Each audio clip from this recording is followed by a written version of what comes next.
Thanks. The most important part that isn't in the bio, from where I'm standing right now, is I was also so lucky, and still am so lucky, to be friends with this amazing human, Dr. Margaret Walton, who co-founded the research center, the International Migration Research Center that has co-sponsored the event today, and is housed here in the Bell City School. Mark and I have been friends for more than 20 years. Mark's also, her bio is way better than mine, like way better. She's world renowned, she's published hundreds of things on the care economy, on care work, on nursing students, on the healthcare system and equity in the healthcare system, on access to care, equal access to care for people in precarious situations, for migrants, for people from all sorts of backgrounds. She's done a lot of work with international health, internationally trained health workers, and ensuring that the workers themselves, the people working at the front lines of care, cancer care, other forms of care, are also part of the discussion when we think about equity. She has also been a fierce advocate for students of all forms in her experiences over the years. She's been engaged in so many different communities. Anytime Margaret was part of any community, you knew she was there. She was active, she was engaged, and she made a difference. She's been involved in the local immigration partnership and in multiple community organizations. She made an impact at all times. She's the kind of person that always connected with people directly where they were at, and she prioritized those connections. Connections were really important to Margaret. She was a colleague, friend, she was a mother, 3 boys and 2 dogs at times. She's a partner and to Ben Roberts, her husband, who's here today. She was a friend to many, including some who are here today. Tara Bedard is up there in the photo. Lisa, I think she's here. We're lucky enough to have Crystal here to talk as well. You know, she was probably one of the smartest people I've ever known because she was able to prioritize those relationships and friendships. And she thought about every day she had purpose for what she did. One of the things she prioritized was in recognizing that relationships matter and they happen not just when you're sitting talking, but when you're doing things together. She was extremely active member of every community she was part of, and boy, was she active. Oh man, keeping up with Margaret is literally been what I feel like I've been doing for 20 years. I never managed at all. And she was always up for a challenge. She was always in, you know. Do you want to go dancing? Sure. Do you want to set up a research center? Let's do it. Do you want to organize an event? Yes. Do you want to go trudge through the mud and race and stuff? Yes. Not me, but she would. And she was always looking for the next challenge. But it's because she wanted to be strong. She wanted to be engaged. She wanted to be present. She wanted to be able to do the things, to say yes. And she did that all the way through. She did that right until we lost her. She's always inspired me in that way. She's always been able to inspire others. And that's what I want to spend the rest of our time hearing a little bit about how she inspired another group of people. We're lucky to have Crystal Corner here with us, who's the owner and creator of Strap Fitness here in Waterloo region. And one of the things that I think is really important about Margaret to not lose sight of is that strength, building that strength is something she did as part of a member of communities. And she not only was there to build her own strength, but the strength of others at all times.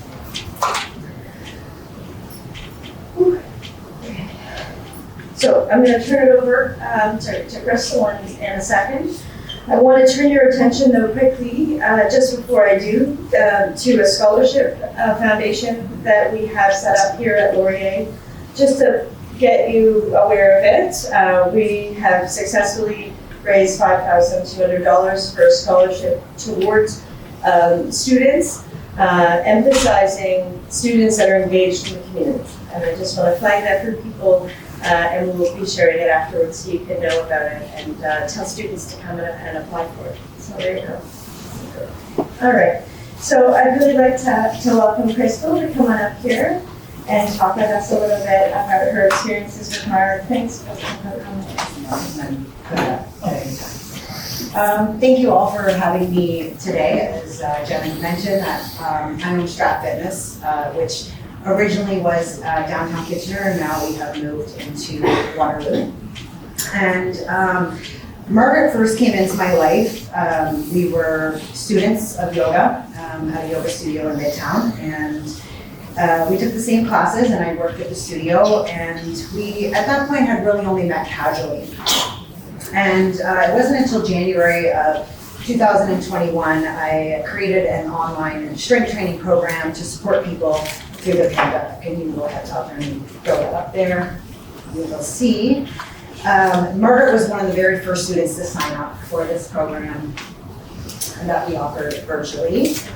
And for 4 weeks, I coached her and 21 other people through a screen, and she trusted me.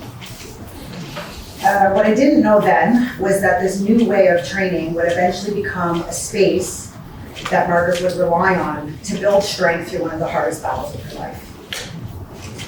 You can see Margaret right there, the legs. She always had her little slippers on. Even when we moved into the studio, she wore her little slippers. And in my new studio, Margaret joined us. And I was teaching the day that Margaret nearly fainted in class. And I knew that she was a cancer survivor, but I never expected what was coming next. When she wrote to me to tell me the news, I don't think I fully absorbed the magnitude of what she was about to face.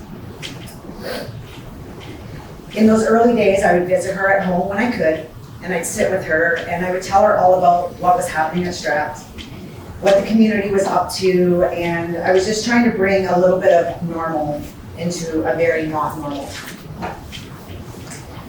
It was during one of those visits that the idea for the Stratathon came to me. So we started a fundraiser, and on September 14th, with the help of the Grand River Hospital, we hosted our first Give Cancer to Strat fundraiser.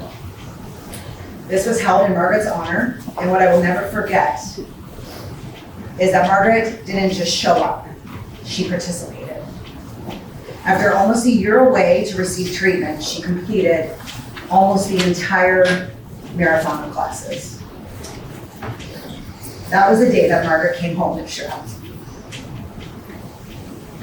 And from that moment on, her will to survive and get stronger was unmatched.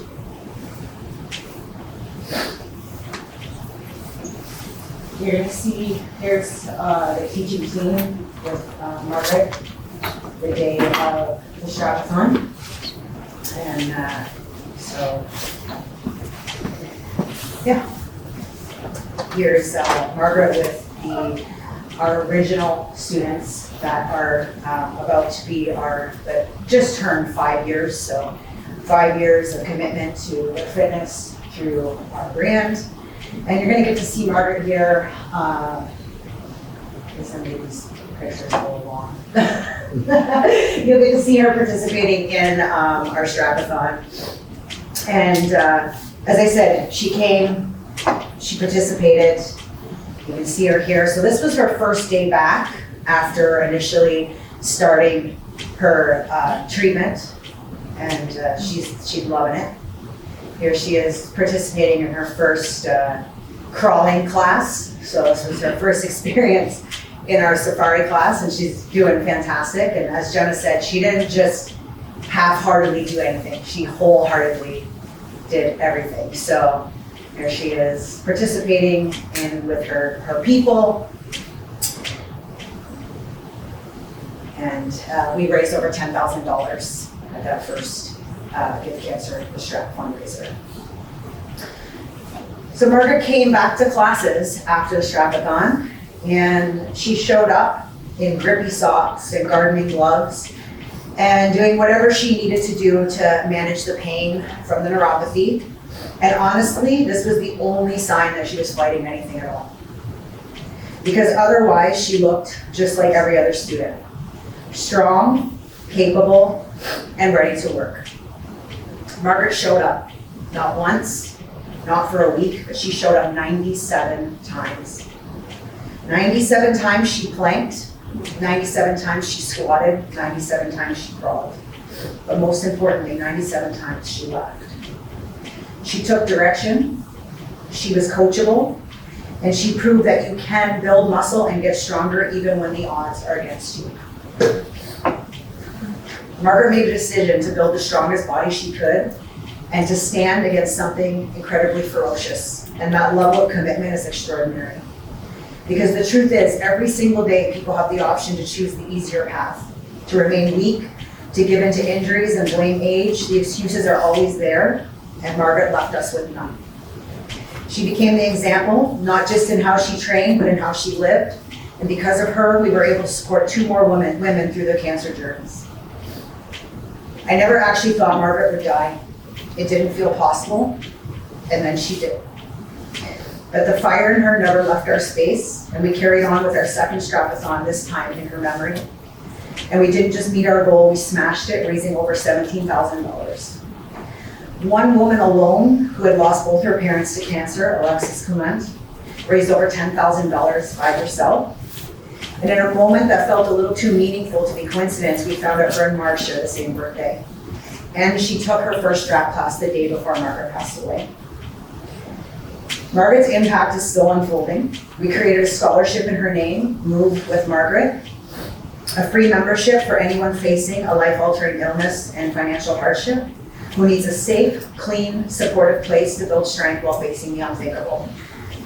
Tonight, at our Strappy Awards, we will be honoring Margaret, and I know Margaret bringing me here this morning was her way of being part of this special day for us at Strapped. I'll never forget being in this very building for Margaret's celebration of life, watching the lifetime of memories and hearing her family and her friends and coworkers, and that's when it really hit me what an incredible teacher she was, and what an absolute privilege it was that she chose me to be hers.